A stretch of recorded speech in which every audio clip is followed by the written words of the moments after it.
சொல்ல போறேன். இதை பார்த்து லைக் பண்ணி சப்ஸ்கிரைப் பண்ணுங்க. எண்ணெய் ஊற்றிக்கோங்க.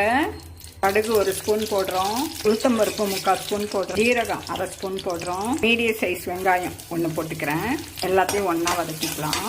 மாடி தொட்டில் ஒரு கொத்து கருவேப்பிலை போட்டிருக்கேன். மாடி தோட்டத்தில் மிளகா 1 போட்டிருக்கேன். பொடியாக நறுக்கிய மிளகாய் எல்லாத்தையும் ஒன்றா கிண்டிக்கலாம். இப்போ நான் 150 கிராம் கேரட் இதில் போடுறேங்க. தேவைக்கேற்ப உப்பு போட்டுக்கிறோம். எல்லாத்தையும் கிண்டிக்கலாம். இந்த கேரட்டு எடுத்துக்கிட்டீங்கன்னா நோய் மண்டலத்தை வலுவுறுத்தோங்க. இதய நோய் வராமல் பாதுகாக்கும். கல்லீரல் பிரச்சனையை தடுக்குங்க. எல்லாத்தையும் கிண்டிக்கலாம். இருக்கிற சர்க்கரை அளவை கட்டுப்படுத்துதுங்க. கால்சியம் அதிகமாக இருக்கிறதுனால எலும்புகளை வலுவுறுத்தும்.